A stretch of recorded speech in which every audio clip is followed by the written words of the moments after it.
A'udhu Bismillahirrahmanirrahim. First of all, I would like to say thanks to Allah Almighty who blessed me with His opportunity for completion of my degree. Because of His blessing, I was able to complete this internship. I would like to say thanks to my dear parents who inspired me to higher ideas of life, for their prayers, for their sacrifice, for their endless patience.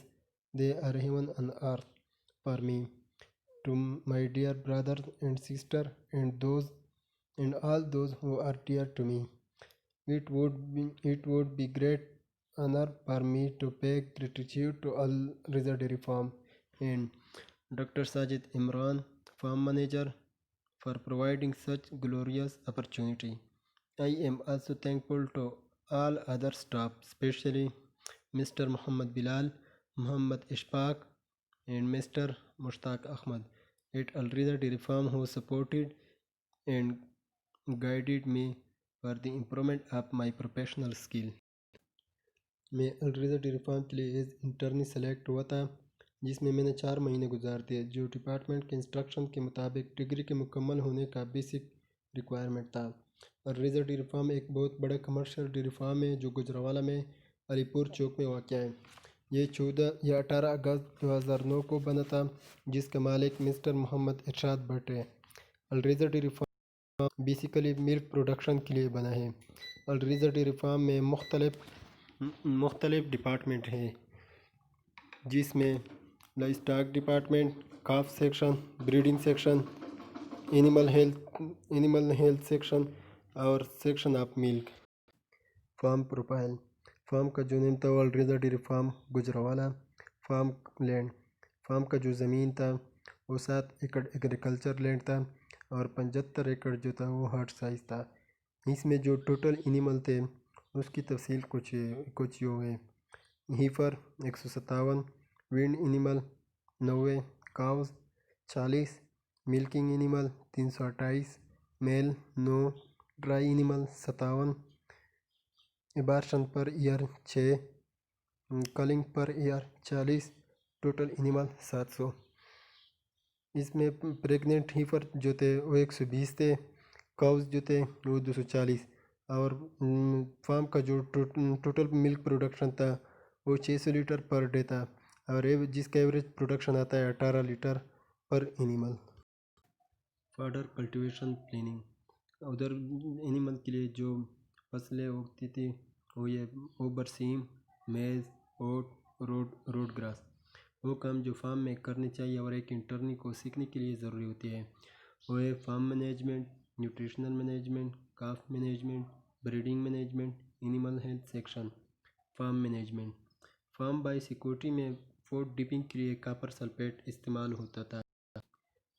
Ticks और mites के लिए bunker में spray भी होता था और किसी भी विजिटर को फार्म के अंदर आने की इजाज़त नहीं थी। फार्म के total leading animal lactating animal को 6 ग्रुपों में तकसीम किए थे। पहले 5 ग्रुप के मिल्क जो थे वो नॉर्मल थे और छठे ग्रुप वाले मेस्टाइटिस और दूसरी बीमारियों वाले थे। शेड में सारे एनिमल को 24 घंटे ताज़ा पानी होता था। फार्म में 6 शेड थे। पहले 5 शेडों की ऊंचाई 20 फुट, लंबाई 150 फुट, चौड़ाई 75 फुट थी। पंखे और शावर भी लगे हुए थे। शेड में जानवरों के बैठने के लिए बंकर बनाए हुए थे। मिल्किंग पार्लर में एनिमल की 3 टाइम चुवाई होती थी। मिल्किंग पार्लर की जो कैपेसिटी थी वो 10 एनिमल थी। एक टाइम में 10 एनिमल की चुवाई होती थी। मिल्किंग पार्लर जो था वो सिर्फ मिल्किंग के लिए नहीं था, बल्कि वो वैक्सीनेटर पर्पज़ के लिए भी इस्तेमाल होता था। स्टैंडिंग एरिया में शावर और पंखे लगे थे। मिल्किंग से पहले एनिमल को शावर से नहलाते थे, जिसकी वजह से एनिमल की सफाई भी होती थी और ये शावर सनलाइट के इफेक्ट को कम करने के लिए भी इस्तेमाल होते थे। Nutritional management. Purpose of feeding, कि हम फीडिंग किस मकसद के लिए करते हैं। फीडिंग को हम नरिशमेंट और अच्छी सेहत के लिए करते हैं कि एनिमल को सही नरिशमेंट मिल जाए और तंदुरुस्त भी हो जाए। Types of feed. 2 किस्म की फीडिंग करवाते थे, एक कंसनट्रेट और दूसरा रेफ्यूजीज। कंसनट्रेट को हम 2 सोर्सेज से हासिल करते हैं, एक प्लांट से और दूसरा एनिमल से। फीडिंग इंग्रेडिएंट्स, इसमें हम देखते हैं कि कौन कौन से इंग्रेडिएंट्स शामिल है। कंसनट्रेट, इसमें कॉर्न ग्लूटन 60%, सोयाबीन मील, गुड़ मील, व्हीट ब्रेन और कॉर्न ग्रेन्स शामिल है। रेफ्यूजीज़ के 2 अक़साम हैं, एक है और दूसरा व्हीट स्ट्रा। इधर जो साइलेज बनाते थे वो कॉर्न साइलेज बनाते थे अलरिजा डेयरी फार्म में। ग्रीन फाडर में हम बरसीम, बाजरा, मेज़ और रोड ग्रास इस्तेमाल करते थे। फीड एडिटिव, इसमें dicalcium phosphate, sodium chloride, mineral mixture, yeast, bicarbonate, biphosphate, urea और विटामिन ए डी ई इस्तेमाल होता था। फीड रूटीन, उधर जो फीड रूटीन था वो 2 शिफ्ट में होता था। मॉर्निंग टाइम जो था वो 7 बजे से लेकर 10 बजे तक था और इवनिंग टाइम जो था वो 3 बजे से लेकर 6 बजे तक होता था। फीड चॉपिंग के लिए उधर एक मशीन होता था जिसको चॉपिंग मशीन कहते हैं। वो फीड को छोटे छोटे टुकड़ों में काटता था जिसकी एवरेज साइज़ तकरीबन 3 से 4 सेंटीमीटर होता था। फीड डिस्ट्रीब्यूशन, फीड को डालने के लिए एक स्पेशल डिस्ट्रीब्यूशन यानी TMR होता था जिसकी मदद से फीडिंग करवाते थे। लैक्टेटिंग एनिमल, दूध वाले जानवरों को साइलेज, कंसनट्रेट यानी वांडा, ग्रीन फॉडर और प्रीमिक्सेस देते थे। Toxin binder, yeast, soda, die calcium phosphate को हाथ से मिलाते थे। वांडा फार्मूलेशन, फार्म में वांडा खुद बनाते थे जो मिल्किंग एनिमल के लिए अलहदा होता था और हीफर के लिए अलहदा। मिल्किंग एनिमल के लिए जो वांडा बनाता था उसकी रेशो ये थी: कैनोला मिल 14%, मोलेसिस 20%, व्हीट 27%, सोयाबीन मिल 15%, सोयाबीन हल 24%, राइस पॉलिश 0%। और हीफर के लिए जो वांडा बनाता था उसमें कैनोला मिल 11%, मोलेसिस 14%, व्हीट 20%, सोयाबीन मिल 15%, सोयाबीन हल 0%, राइस पॉलिश 40% होता था। जो डॉक्टर फीड फार्मूलेशन करता था वो लैक्टेटिंग एनिमल के लिए 3.9% ड्राई मैटर और नॉन लैक्टेटिंग एनिमल के लिए 3% ड्राई मैटर की बुनियाद पर करता था।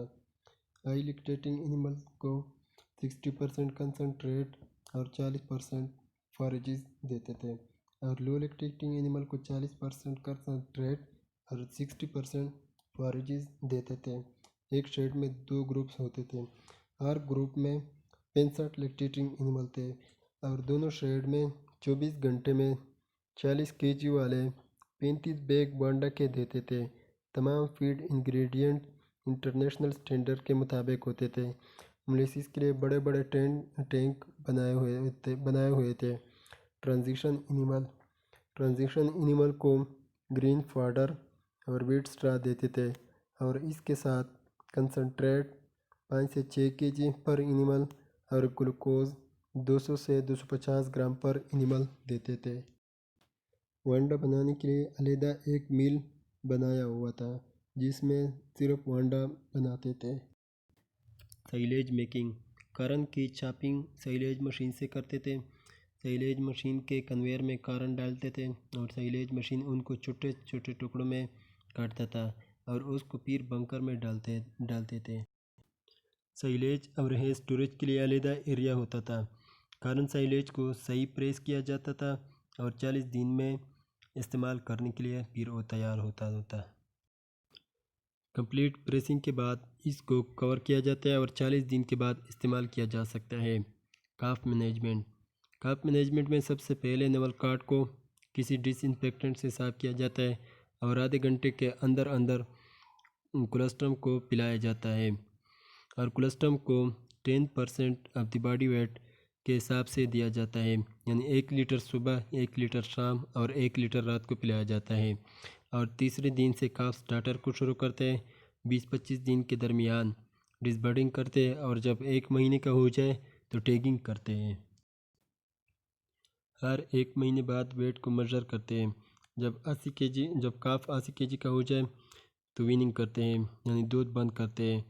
काविंग के दूसरे दिन से वर्मक्टिन 1 cc, एमोक्सिसिलिन 5 cc, AD3E और ब्यूटेलेक्स 1 cc लगाते हैं। रूटीन फार्म मैनेजमेंट प्रैक्टिसेस, इसमें हम वैक्सीनेशन, एयर टैगिंग, डिवर्मिंग, डिसबर्डिंग और डिहर्निंग की प्रैक्टिस करते हैं। वैक्सीनेशन शेड्यूल, इसको हम एक चार्ट की मदद से ड्रा करते हैं। Disease name, vaccine, dose, route, duration, FMD, इसको 2 cc पर एनिमल लगाते हैं और ये सब कट लगाते हैं और 6 महीने में एक मरतबा लगाते हैं। हेमोरेजिक सेप्टिसीमिया, इसको भी दो cc पर एनिमल लगाते हैं, ये भी सब कट लगाते हैं और ये साल में एक मरतबा होते हैं। ब्लैक वाटर, इसको ब्लैक वाटर वैक्सीन लगाते हैं और 5 cc पर एनिमल, ये भी सब कट लगाते हैं और ये भी एक साल में एक मरतबा करते हैं। ब्रुसीला, इसको 1 cc पर एनिमल और सब कट लगाते हैं, ये सिर्फ सारी उम्र में सिर्फ एक मरतबा लगाते हैं। टेरोटॉक्सीमिया, ये भी 2 cc पर एनिमल लगाते हैं, सब कट होते हैं ये भी और साल में एक मरतबा करते हैं।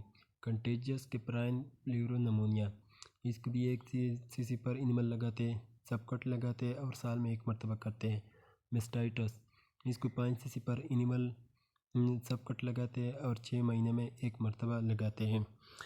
एयर टैगिंग, एयर टैगिंग को हम एनिमल की आइडेंटिफिकेशन के लिए करते हैं। जब एनिमल बहुत ज़्यादा हो, एयर टैगिंग को एक ख़ास इंस्ट्रूमेंट से किया जाता है। एयर टैगिंग के दौरान एक बात का ख़ास ख्याल रखना चाहिए कि ब्लड वेसल रप्चर ना हो जाए, क्योंकि फिर ब्लड लॉस का सबब बनता है। टैग को ब्लड वेसल के दरमियान लगाना चाहिए। डिवर्मिंग को साल में 2 मरतबा किया जाता है। डिवर्मिंग डोज को एनिमल के बॉडी के हिसाब से दिया जाता है। फार्म में ब्रॉड स्पेक्ट्रम डिवर्मर इस्तेमाल करना चाहिए। डिसबर्डिंग को 3 से 4 वीक्स के दरमियान करना चाहिए। इसके लिए जो चीज़ें इस्तेमाल होती हैं, इसमें कास्टिक सोडा, पानी और ब्रश इस्तेमाल होता है। प्रोसीजर, कास्टिक सोडा डिसबर्डिंग के लिए इस्तेमाल होता है। डिसबर्डिंग के लिए सस्पेंशन बनाया जाता है। कास्टिक सोडा 2 ग्राम को 3 ग्राम पानी में मिलाया जाता है।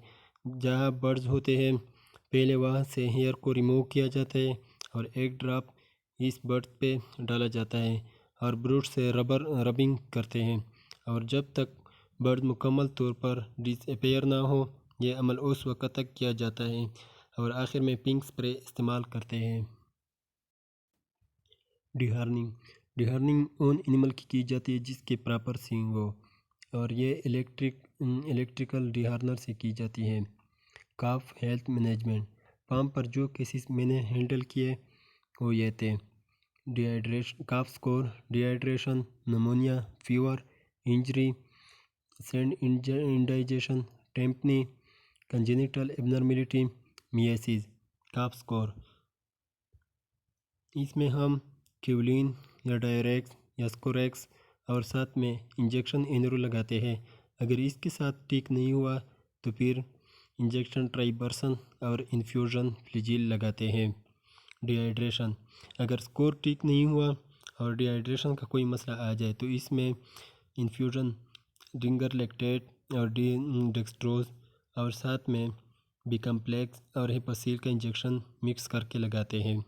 नमोनिया, इसमें हम इंजेक्शन टाइलोसिन और इंजेक्शन न्यूफ्लोर लगाते हैं। इंजरी, पहले इंजर्ड एरिया को हाइड्रोजन पेरोक्साइड के साथ साफ करते हैं, बाद में पेनबायोटिक और कीटोजेक्ट लगाते हैं। फीवर, इसमें हम इंजेक्शन कीटोजेक्ट और एक्स्ट्रा LA लगाते हैं। सैंड इंडाइजेशन, इसमें हम इंजेक्शन केरासिल लगा सकते हैं। मियासिस, सबसे पहले वुंड की सफाई करते हैं, सागवान को हाइड्रोजन पेरोक्साइड के साथ मिलाकर सफाई करते हैं, बाद में पिंक स्प्रे करते हैं। Vaccination schedule of calves, age in months, types of vaccine according to season. पहले जो महीने होते हैं उसमें HS और FMD वैक्सीन करते हैं। जब 6 महीने का हो जाए तो इसमें ब्रुसेलोसिस की वैक्सीन करते हैं। Breeding management, breeding through out the year होती है लेकिन ज़्यादातर नवंबर से लेकर मार्च तक होती है। कंसेप्शन रेट को बढ़ाने के लिए सीजनल ब्रीडिंग इम्पॉर्टेंट होता है। अगर कोई जानवर हीट में नहीं आता तो उसको पीजी लगाते हैं।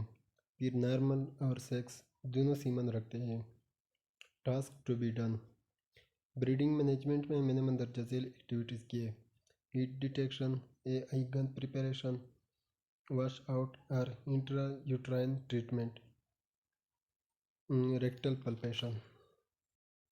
पीजी जो मुख्तलिफ नामों से आते हैं और डोज जो एनिमल को लगाते हैं। डलमाजीन 2 cc लगाते हैं, फर्टाजिल 2 cc, प्रोस्टिनोल 2 cc, PGF wax 5 cc, cyclamate 2 cc।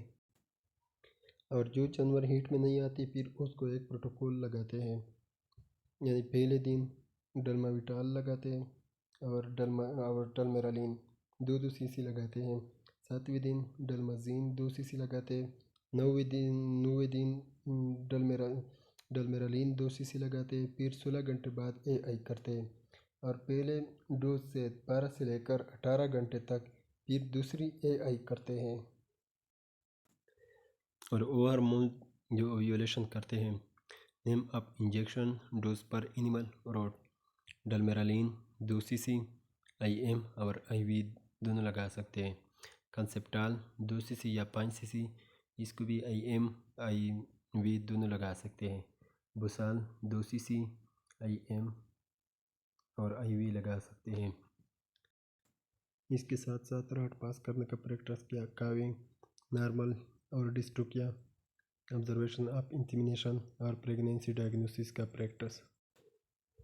Milking parlour. रीजर डेयरी फार्म पाकिस्तान में कमर्शियल डेयरी फार्म है जो एडवांस टेक्नोलॉजी इस्तेमाल करने की वजह से अपनी क्वालिटी और स्टैंडर्ड को बरकरार रखा है। Milking monitoring at milking parlour. रीजर डेयरी फार्म में 3 टाइम मिल्किंग होती है। मैंने मिल्किंग के दौरान ये एक्टिविटीज़ ऑब्ज़र्व किया। स्ट्रिपिंग, इसमें हम स्टाइटस केस देखते हैं कि कोई टीथ ख़राब तो नहीं है। ये स्टेप मिल्किंग स्टार्ट करने से पहले कंप्लीट होता है। मिल्किंग, ये मिल्क लेट डाउन का अमल है। इसमें टीथ के साथ अटैच करते हैं। दूध इस कप में से आता है, फिर दूध ट्यूब के ज़रिए बोतल में जाती है। ये बोतल दूध की रीडिंग देती है। फिर ये दूध पाइप लाइन के ज़रिए डायरेक्ट चिलर में जाती है। तकरीबन 3 से 4 मिनट लगते हैं मुकम्मल मिल्किंग में।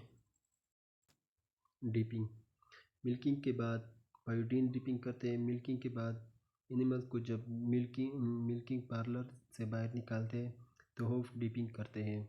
मिल्क रिकॉर्ड, हर एनिमल के दूध का अलग रिकॉर्ड होता है।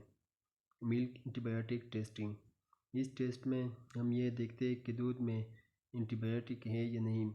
Milk fat and LR testing. Practices at milk parlour. Test of milk, उसमें मिल्किंग पार्लर में ये टेस्ट होते हैं मिल्क के। सर्फ फील्ड में स्टाइटस टेस्ट होता है, फैट टेस्ट होता है, LR test and pH। Treatment of affected animal. Drying of cows को किस तरह ड्राई करते हैं। Dispatching of milk, complete cleaning of parlour after every shift. Surf field में स्टाइटस टेस्ट, इसमें पहले 3% सर्फ सॉल्यूशन बनाते हैं, फिर चारों टीथ से चारों कप में दूध डालते हैं, फिर इसमें रिएजेंट डालते हैं और मिक्स करते हैं। कंसिस्टेंसी और कलर से मिल्क के ख़राब होने का पता चल जाता है। मिल्किंग पार्लर पर मैंने तकरीबन सारे टेस्ट परफॉर्म किए।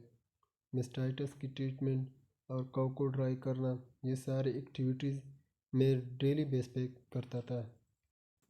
एनिमल हेल्थ सेक्शन, वो केसेस जो फार्म में आम रूटीन में सामने आते हैं, उसमें mastitis, diarrhoea, lameness, udder oedema, temperature, vaccination, hoof trimming, tick fever, red water, milk fever, pneumonia और मेट्राइटिस। इंट्रा यूट्राइन ट्रीटमेंट में हम मंदरजा झेल मेडिसिन इस्तेमाल कर सकते हैं। फेट्रोक्सिमीन 2 टेबलेट, यूटिनॉल 5 से 10 टेबलेट, यूटावेट 5 टेबलेट, जेंटापार 10% जो इस इंजेक्शन है वो 20 cc, रेजोमाइसिन 25 cc। रिटेन प्लेसेंटा, अगर सर्विक्स ओपन है तो यूटिनॉल टेबलेट को अंदर रखते हैं और अगर सर्विक्स बंद है तो फिर इसको नॉर्मल सेलाइन में हल करके राड के ज़रिए डालते हैं। Learning points for me. रिदर डेयरी फार्म पर मैंने मंदरजा झैल एक्टिविटीज़ परफॉर्म किया। IV fluid therapy. जब एनिमल बहुत कमज़ोर हो जाता है डायरिया की वजह से, कम फीडिंग करता है या कोई और वजह हो तो फिर फ्लूइड थेरेपी करते हैं। उसमें हम रिंगर लैक्टेट, एपासील, एमिवाइकाम और सल्फाडिमाइडिन लगाते हैं। Milk favour. इसमें मेलफोन सी लगाते हैं और 5 निर्बयान के इंजेक्शन डालते हैं और मेलफोन सी को रिंगर लैक्टेट के साथ भी इस्तेमाल कर सकते हैं। Drenching, dehorning and disbudding, tagging, vaccination, protocol of fresh animal, diagnosis of different animals, diagnosis of different disease, yard work, herd management, feeding protocol, casting and restraining, parturition. Dystocia, handling, calf feeding, calf management, weaning, grower animal management, deworming, record keeping for all department, classification of animal, feeding of different group animals, drying of animal, treatment of reproductive system problem and Hoff trimming. ये सारे activities मैंने daily base पे करता था।